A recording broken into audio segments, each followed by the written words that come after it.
నిర్వహించడం జరుగుతుంది. ఈ కార్యక్రమానికి అధ్యక్షత వహిస్తున్న పల్లె మురళి గారు, కార్యక్రమానికి ముఖ్య అతిథిగా హైకోర్టు జడ్జి గారు, రిటైర్డ్ జడ్జి గారు జస్టిస్ చంద్రకుమార్ గారు వస్తున్నారు. అతిథిగా బిఎల్ఎఫ్ రాష్ట్ర చైర్మన్ నల్ల సూర్యప్రకాష్ గారు వస్తున్నారు. అలాగే ఎన్సిపి రాష్ట్ర కార్యదర్శి గారు వచ్చారు. బిఎల్ఎఫ్ నాయకులకు, ప్రజా సంఘాల పార్టీ నాయకులకు హాజరైన అందరూ కూడా ముందుగా చేయించవలసిన. అయితే రమేష్ అన్న మాట్లాడుతూ లేక అంతకుముందు పాటలలో కూడా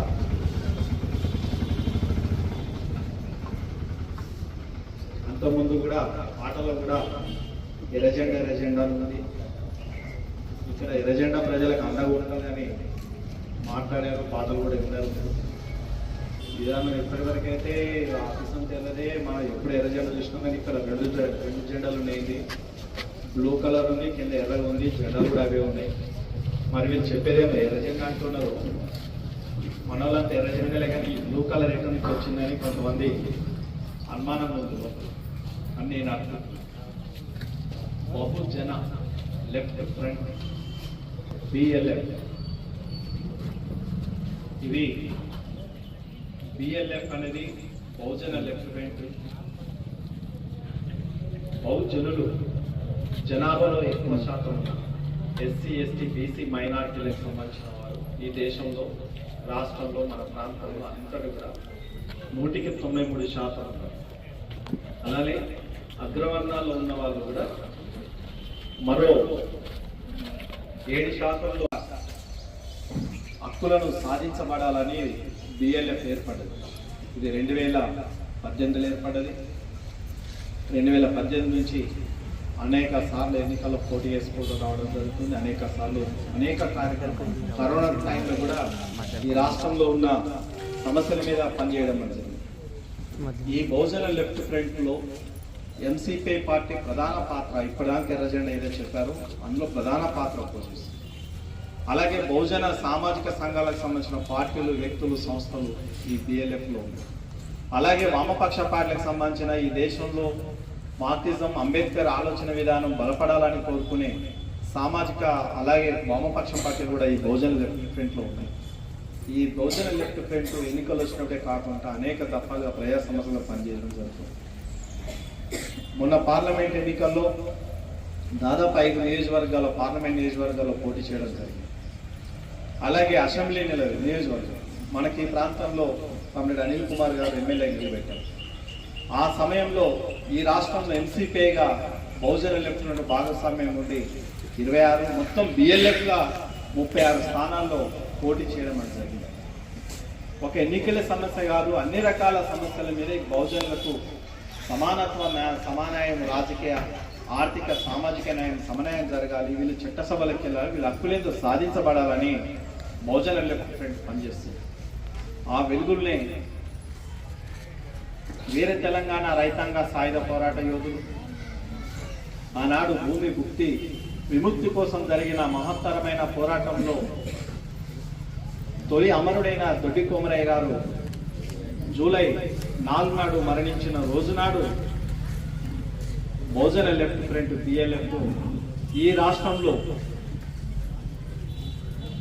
బీఆర్ఎస్ ప్రభుత్వం 10 సంవత్సరాలు పరిపాలన చేసింది. తర్వాత కాంగ్రెస్ ప్రభుత్వం అధికారంలోకి వచ్చింది. ఈ రెండు కూడా ఈ పాలన మన తెలంగాణ మనం సాధించుకున్నాక ఈ పరిపాలనలో ఇక్కడ జరుగుతున్న అంశంలో భూమి సమస్య చాలా కీలకమైనది.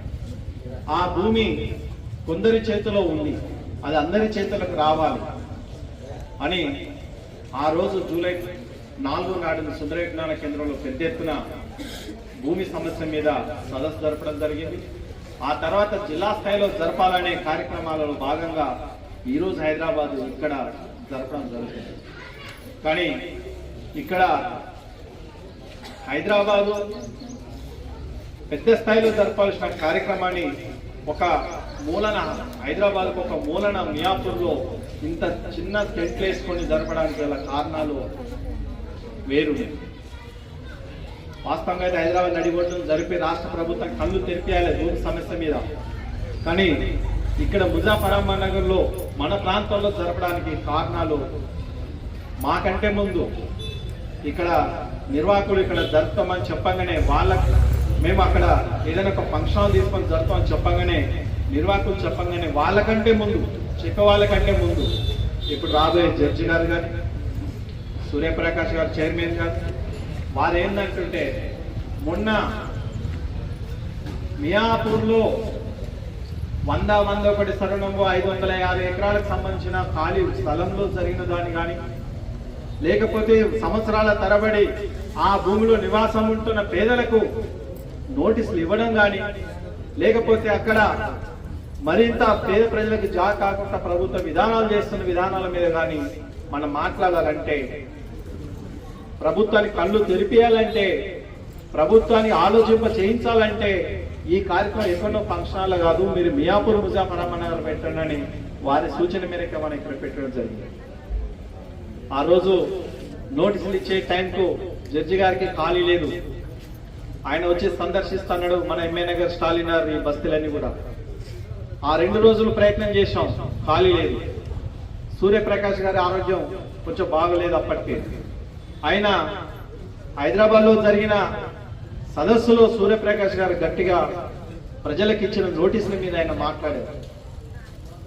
అంటే మనము ఒక బావిలో కప్పలాగా ఇదే సముద్రం, ఇదే మియాపూరు, ఇదే హైదరాబాదు, ఇక్కడనే సమస్య ఉంది, మనమే ఇక్కడ ఉన్నామని మనం కప్పలాగా ఆలోచన చేయకుండా ఒక విశాలంగా ఆలోచన చేస్తున్నాం. కాబట్టి ఇటు ఎన్సీపీ పార్టీ కానీ బిఎల్ఎఫ్ నాయకత్వం కానీ ఏదో మియాపూర్లో నోటీసులు వస్తే మనకెందుకు, ఎక్కడో సమస్యలు ఉంటే మనకెందుకు అని ఆలోచన చేయకుండా ఇది విశాలంగా ప్రజలకు సంబంధించిన సమస్య కాబట్టి ఇది భూమి సమస్య, ప్రజల ఆర్థిక సమస్య. ఈరోజు మనము 100 గజాలు మనకు ఉందంటే 50 గజాలు మియాపూర్లో ఏ ప్రాంతంలో 17 బస్తీలలో మనకు ఇల్లు స్థలం ఉందంటే మన గుండెల మీద చేసుకొని హాయిగా నిద్రపోయే పరిస్థితి ఉంటుంది. మన ఊరైతే ఎక్కడున్నాయంటే పలానా మియాపూర్లో కమ్యూనిస్ట్ వాళ్ళు వేసిన తాండ్రకుమార్ వేసిన బస్తీలో నివాసం ఉన్నా నాకు అక్కడ 50 గజాల స్థలం ఉందంటే శభాష్ అంటారు తప్ప మనను అయ్యో అట్లెందుకు ఉందని అనేటోళ్ళు ఉండరు. ఎందుకంటే అది ఆర్థిక సమస్య, భూమి అనేది ఆర్థిక సమస్య. భారతదేశంలో కర్మగాలి సామాజిక వ్యవస్థ, ఈ భారతదేశంలో కుల వ్యవస్థ, అంతరాణి వ్యవస్థ మనని వెంటాడుతుంది తప్ప ప్రపంచం అంతా కూడా భూమి సమస్య మీద ఆధారపడింది. భూమి ఆర్థిక సమస్య, ఆర్థికం అనే దాని మీద పోరాటం మీద ఆ భాగంలోనే తాండ్రకుమార్ గారు 17 బస్తీలు వేశాడు. అది ఆర్థికంగా ఈ రోజు ప్రజలకు ఆ రోజు కష్టపడ్డ వాళ్ళంతా 5,000, 10,000, 20,000 వరకు ఖర్చు పెట్టుకొని ఉండొచ్చు. ఈ రోజు అమ్ముకుంటే లక్షల రూపాయలు వస్తుంది. ఈ రోజు నా ఇల్లు అమ్ముకున్నా, నా స్థలాన్ని అమ్ముకున్నా, నా బిడ్డ పెళ్లి చేయగలుగుతానని ధైర్యంగా మనం ఉన్నాం. ఈ రోజు మన ఇంట్లో ఎవరికైనా ఆపత్తి వస్తే ఇది అమ్ముకోనైనా హాస్పిటల్ పెట్టుకుంటామనే ఒక ధైర్యంతో ఉన్నాం. అంటే అది ఆర్థిక ఆలోచన, ఆర్థిక సమస్య. కాబట్టి ఆ సమస్య గత బీఆర్ఎస్ ప్రభుత్వం వచ్చినా, ఇప్పుడు కాంగ్రెస్ ప్రభుత్వం వచ్చినా, రేపు ఇంకో ప్రభుత్వం వచ్చినా ఈ ప్రభుత్వాలు ప్రజలకు సమస్యలుగా పెడతారు, సాల్వ్ కానివ్వరు.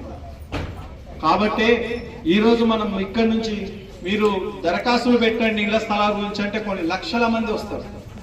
ఎంసీపీలు బిఎల్ఏ ఆధ్వర్యంలో అక్కడ గుడిసెలేస్తున్నాం అంటే కొన్ని లక్షల మంది వస్తారు. ఎందుకు వస్తారు?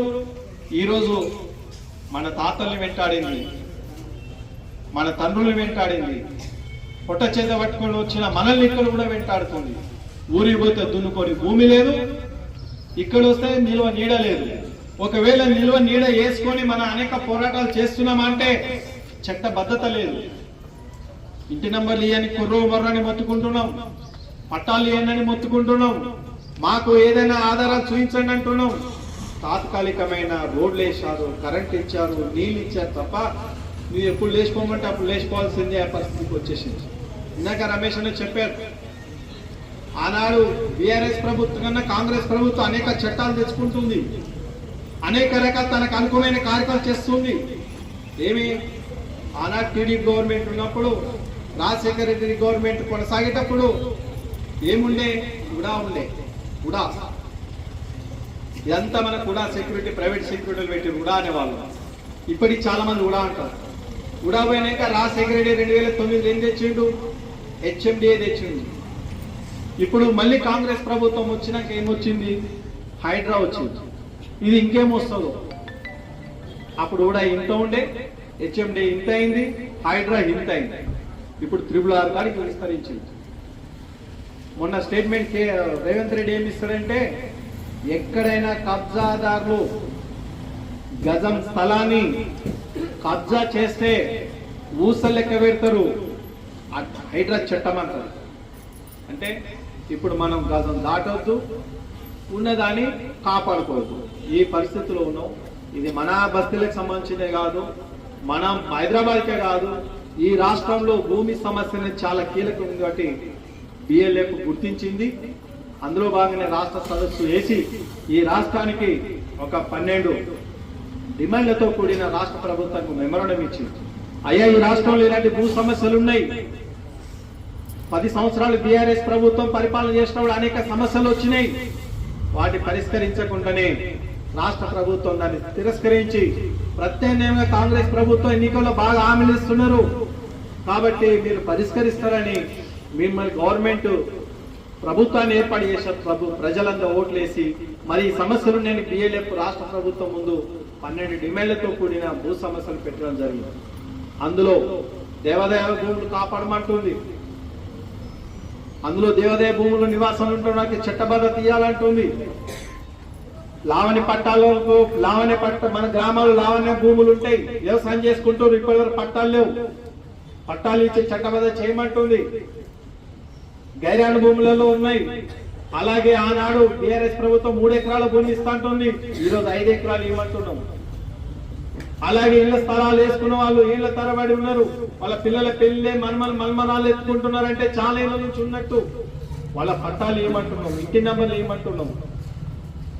ఇలా అనేక రకాల సమస్య. ధరణి చాలా కీలకమైంది. గ్రామీణ ప్రాంతాలు మేము వెళ్తే మాకు ఎదురయ్యే సమస్య, మొట్టమొదటి సమస్య ధరణి. ఈరోజు నా పేరు మీద 2 ఎకరాలు ఉంటే నా పాస్బుక్ లో ధరణి రికార్డు చేస్తే పాస్బుక్ లో ఉన్నది వేరు, ధరణి రికార్డులో 5 ఎకరాలు ఉండొచ్చు, 10 ఎకరాలు ఉండొచ్చు.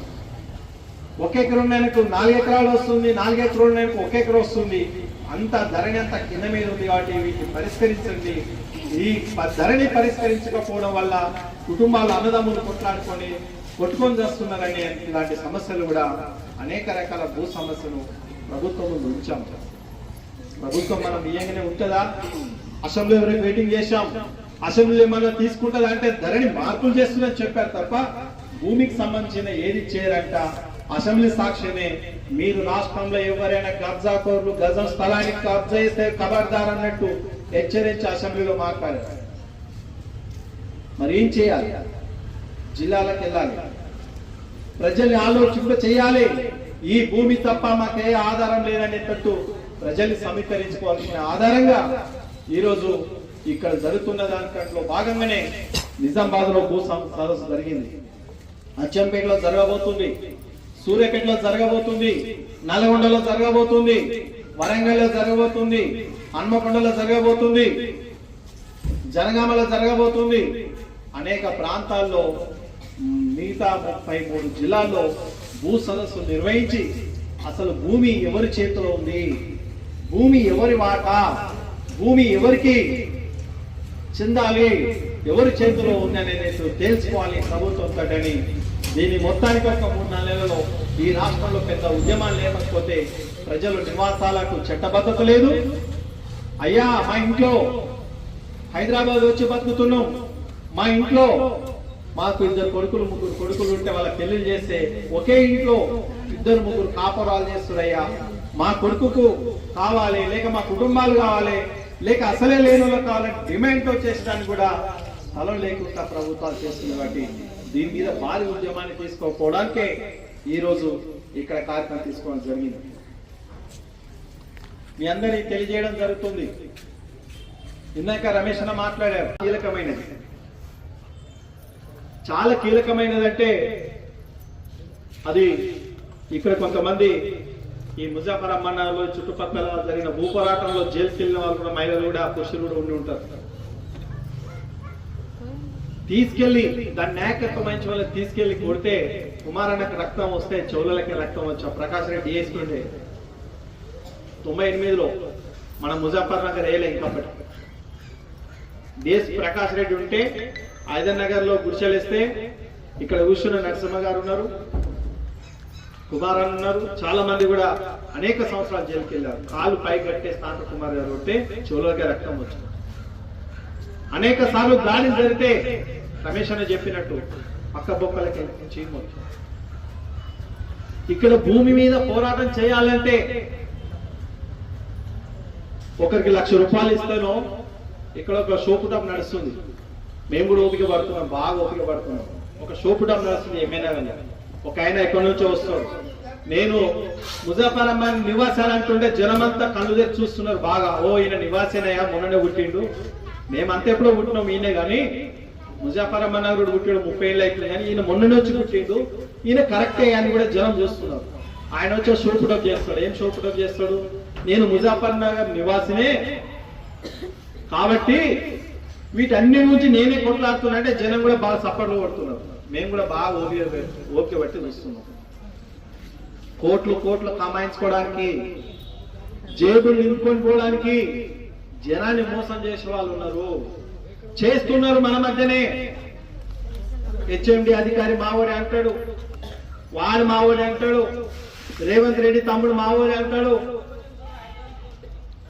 ఆమె పేరేంటి మినిస్టర్ సీతక్క కొడుకు వచ్చిందంట, సీతక్క కొడుకే లేడు. సీతక్క కొడుకు వచ్చిపోయి 3 కోట్లు డీల్ చేసుకున్నాడు అని అంటారు. రేవంత్ రెడ్డితో మొత్తం డీలింగ్ నడుస్తుంది కిందికెంచి. మేము అసెంబ్లీ స్థాయిలో చేస్తున్నాం, అసెంబ్లీ అక్కడ నడుస్తుందా. రేవంత్ రెడ్డి తమ్ముడు వచ్చిపోయినట్టు హెలికాప్టర్లకి పైకెంచి చూసిపోయినట్ట, మొత్తం సర్వే చేసుకున్నాడంట.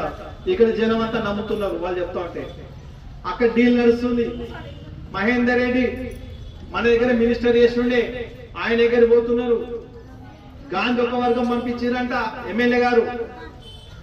ఇవన్నీ ఎక్కడ డీల్ అక్కడ నడుస్తుంటే మన జనము అరే ఎక్కడ డీల్ రా నాయన, నువ్వెక్కడ లక్షలు సంపాదిస్తావురా, మా ఇల్లు ఉన్న ఇల్లు ఉండరా నాయన, మాకు పట్టణం ఇంటి నెంబర్ తెచ్చినాక మీరేందో తెలిసిన సంగతి అని చెప్పడం వదిలేసి వాళ్ళు చేసే డీళ్లకు సప్పర్లు కొడుతున్నాం. వాడు మాయ మాటలు సప్పర్లు కొడుతూ ఉంటే మనని ఎవరైనా ఉండనిస్తారా? ఈ భూమి మీద మనం నివసించే ఉండనిస్తారా? ఇప్పుడు ఏం కాదు ప్రభుత్వం, నీకు గుడిసె కాదు కావాల్సింది, నీకు ఇంటి నంబర్ కాదు వాళ్ళు ఇచ్చేది, నీకు చట్టబద్ధత చేసేది కాదు వాళ్ళు కావాల్సింది. ఇప్పుడు రేవంత్ రెడ్డి ఎక్కడున్నాడు? అమెరికాలో ఉన్నాడు. అమెరికా వెళ్ళింది కదా, మన అందరు టీవీలో చూస్తున్నాం కదా. మొత్తం ఐటీ టీం ఒకటి, రాష్ట్ర రెవెన్యూ యంత్రాంగం, సీఎం యంత్రాంగం అంటే టీము, ఈ 2 టీంలు వచ్చి అమెరికా వెళ్ళింది. ఎందుకు వెళ్ళారు? ఈ రాష్ట్రం అభివృద్ధి కావాలంటే పెట్టుబడులు పెట్టడానికి రండి, మీరు వచ్చి మా రాష్ట్రంలో పెట్టుబడులు పెట్టండి, మేము మీకు రెడ్ కార్పెట్ పడతా అని చిప్ప పట్టుకొని పోయారు. ఇప్పుడు వాళ్ళు చిప్పలు ఏం మోసుకొస్తారు? మన భూములను ఇచ్చేస్తారు, మన రాష్ట్రంలో భూములను ఇచ్చేస్తారు. మీ అందరు తెలుసు, కేసీఆర్ పరిపాలన సాగాలంటే 2 ఆధారాలు. ఒకటి మద్యం మీద వచ్చింది, రెండోది ప్రభుత్వ భూములంతా వచ్చింది. అట్లా నెట్టుకుంటూ వస్తే 2024 తుప్పుని కింద పడ్డాడు. ఇప్పుడు కాంగ్రెస్ ఎత్తుకున్నాక ఏమంటారు? కాంగ్రెస్ రేవంత్ రెడ్డి ఏమంటాడు? రాష్ట్రాన్ని అప్పులప్పాలు చేసిపోతుంది కదా అని తిరుతారన్నాడు మన ఇంటర్. ఇప్పుడు అప్పులు తీర్చుకోవడానికా? ఎందు గురించి అమెరికా వెళ్ళారంటే వాళ్ళని పిలుస్తాడు, ఇక్కడ ఉన్న 100 ఎకరాలను వాళ్ళకు అంటగట్టేస్తాడు. ఇక్కడ ఫార్మా కంపెనీలు వస్తాయి, పెట్టుబడిదారు కంపెనీలు వస్తాయి, ప్రపంచంలో అన్ని కంపెనీలు ఇక్కడ వచ్చేస్తాయి. అందరు ప్రైవేట్ వాళ్ళు, కార్పొరేట్ సంస్థలు వచ్చినాక మన నీడ ఉంటుందా ఊడుతుందా? మన చేతుల్లో లేని పరిస్థితి. ఉడాకి వెళ్ళాం, మేమంతా ఉడా ఆఫీసర్లకి వెళ్ళాం. మేము వెళ్ళేది ప్రచారం చేసుకుంటే మా దగ్గర ఉన్న దౌర్భాగ్యం ఏంటంటే మేము వారానికి ఒకసారి వెళ్తున్నాం, 10 రోజులకు ఒకసారి వెళ్తున్నాం. ఈ రోజు సమాచారం ఈ రోజు కూడా మాట్లాడినాం. వీరారెడ్డి గారు ఉంటారు, ఎస్టేట్ ఆఫీసర్, గౌతమ్ గారు ఉంటారు, ఆ దివ్య మేడం ఉంటుంది ఎంఆర్ఓ, వాళ్ళందరితో మాట్లాడుతున్నాం. మేము వెళ్తే వాళ్ళు మనం చెప్పేది ఒకటి, చేస్తున్నది ఒకటి. ఏం జరుగుతుందో చూద్దాం. కానీ ఇక్కడ భూమి సమస్య అనేది చాలా కీలకం కాబట్టి ఈ భూమి సమస్యను పరిష్కరించుకోవాలంటే ఈరోజు బిఎల్ఎఫ్ గా ఎన్సీపీ ఈ హైదరాబాద్లో ఎవరు చేయలేని 17 బస్తీలు వేసిన ఎవరంటే ఎన్సీపీ పార్టీ వేసింది. పక్షాలు వేసాడు అక్కడక్కడ, కానీ స్థిరంగా నిలబెట్టి ప్రజల్ని కూర్చున్నబెట్టి వాళ్ళకి రోడ్లు, కరెంటు సౌకర్యాలు వచ్చే వరకు పనిచేసింది ఎవరంటే ఎన్సీపీ పార్టీ. కాబట్టి అది బిఎల్ఎఫ్ ఆధ్వర్యంలో బిఎల్ఎఫ్ నినాదం తీసుకుందంటే, ఈరోజు బిఎల్ఎఫ్ ప్లాట్ఫారం మీకు వచ్చి భూమి సమస్య మాట్లాడుతుందంటే, ఈరోజు దళిత సమస్య మాట్లాడాలి, ఎస్సీ ఎస్టీల సమస్యలు మాట్లాడాలి, బీసీ రిజర్వేషన్ మాట్లాడాలి. గ్రామాలలో వీడీసీ అంటే విలేజ్ డెవలప్మెంట్ కమిటీల పేరుతోటి రాజ్యాంగ పరంగా ఎన్నికైన ఎస్సీ ఎస్టీ సర్పంచ్ల మీద, బీసీ సర్పంచ్ల మీద పటేళ్లు అగ్రవర్ణాలు పెత్తనం చేస్తూ వాటి మీద మాట్లాడాలి. వాటి అన్నిటి మాట్లాడుతూనే ఈరోజు కీలకమైన ఆర్థిక సమస్య భూమి మీద బిఎల్ఎఫ్ మాట్లాడుతున్నారు. ఈ రాష్ట్రంలో పెద్ద ఉద్యమం చేయబోతుంది. ఉన్న నివాసాలను కూడా ఏం చేస్తారో ప్రశాంతంగా చేయడానికి రాష్ట్ర ప్రభుత్వాలు పూనుకుంది. కాబట్టి ఈరోజు బిఎల్ఎఫ్ పెద్ద కార్యక్రమం తీసుకుంది. ఈ కార్యక్రమం మనందరం కలిసి రావాల్సిన అవసరం ఉంది. ఇక్కడ నీడ లేని వాళ్ళను, ఉన్న నీడకు చట్టబద్ధత అయ్యే వారిని అందరూ కూడా సమీకరించుకునే బాధ్యత మన అందరిది ఉందని ఈరోజు భూ సమస్యను పెట్టుకోవడం అనేది జరుగుతుంది. కాబట్టి ఇక్కడ ఎవరు శక్తివంతులు, ఎవరు గొప్పవాళ్ళు అంటే మన కష్టజీవులం గొప్పవాళ్ళు, మన శక్తివంతులం గొప్పవాళ్ళం. మనకంటే గొప్పవాళ్ళు ఇంకెవరున్నారు? కావాలంటే ఈ ప్రజలు మనందరం తలుచుకుంటే ప్రభుత్వానికి కిందమే చేయగలుగుతాం. కాబట్టి ఈ శక్తివంతమైన ప్రదర్శన మనం ఇవ్వాల్సిన అవసరం ఉందని, ఈ గొప్పతనం గురించి మన గొప్పతనం ఒక మాట చెప్పి నేను ముగిస్తాను. కైనా మియాపూర్లో ఒక రామాయణం ఉంటుంది. ఆయన ఏం చేస్తారంటే ఒక తాడ కూర్చుంటాడు బండ మీద. మన బండ ఎక్కడ కానీ వస్తుంది, దొంగలు కూడా అంత అవసరం లేదు, ఇక్కడ ఉంటుంది ఒక బండ, మనం పోతుంది ఆ బండ మీద కూర్చొని చూస్తూ ఉంటాడు, రోజు చూస్తాడు. ఆ సూర్యుడు ఇక్కడ నుంచి ఇక్కడ పోతా ఉంటాడు, సూర్యుడు పోతుంటాడు. అదే అందరికన్నా సూర్యుడు ఎక్కువసేపు కనిపిస్తాడు. ఇక ఆయన ఏమంటాడంటే, అమ్మ ఈ సూర్యుడు పోయినాక చీకటి అవుతుంది, ఇటు వచ్చినాక వెలుతురు అవుతుంది, ఇంతకన్నా గొప్పది ఏముంది అని ఇక సూర్యుని దగ్గరికి కొద్దిగా దూరం పోయి నిలబడి, సూర్యుడా నీకంత గొప్పోడు ఎవరు లేరు ఇక ఈ ప్రపంచంలో అని అంటాడు. సూర్యుడు ఏం చేస్తాడు, ఒకరోజు చూస్తాడు, రోజు వచ్చి నన్ను అడుగుతున్నాడని సూర్యుడు ఏమంటాడు, పిచ్చోడా నేను గొప్పోడిని అనుకుంటున్నాను నేను కూడా, కానీ ఆ గొప్పతనం గురించి మబ్బులు వచ్చి కప్పేస్తే మొత్తం చీకటి అయిపోతుంది పట్టపగలే, నాకన్నా గొప్పది మబ్బులు కదా అంటాడు. అరే అవునా, నిజమే కదా, ఇప్పుడు చల్లగా అయిపోయింది, నిజమే చల్లగా అయిపోయింది, ఇప్పుడు జర్సేపడా మండింది, ఇప్పుడు సూర్యుడు కాదు మబ్బులు గొప్ప అని మబ్బుల్ని అడుగుతాడు. మబ్బులు నువ్వే గొప్ప కదా, మరి సూర్యుడు దగ్గర పోతే నేనే గొప్పతనాన్ని అంటే, నేనెక్కడ గొప్పనయ్యా, నేను చేసేప్పుడు నువ్వు పోయేటోండి, నన్ను గాలి వచ్చి దొంగపోతుంది, ఆ గాలి నాకన్నా గాలే గొప్పది, నాకన్నా గాలే బలవంతది అంట.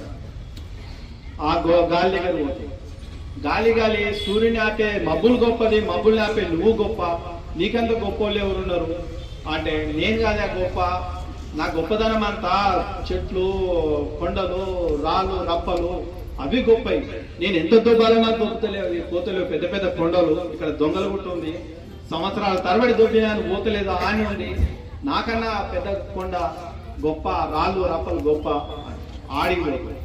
ఆడిపోయి సూర్యుని అడిగినా, మబ్బుల్ని అడిగినా, గాలిని అడిగినా, ఇప్పుడు నిన్ను అడుగుతున్నా నీకన్నా గొప్పలు ఎవరున్నా అంటే, ఎవరు పిచ్చోడా, నాకన్నా గొప్పలు నన్ను చుట్టే రాయి తీసుకొని మంచిగా ఒలుసుకొని పెద్ద పెద్ద బిల్డింగ్లు కట్టుకుంటున్నారు, ఆ కట్టే మనిషే గొప్పరయ్యా, నేనెంతని కొట్టి మొత్తం కష్టం చేసిన వాళ్ళే గొప్ప, కష్టజీవి గొప్ప అన్నమాట.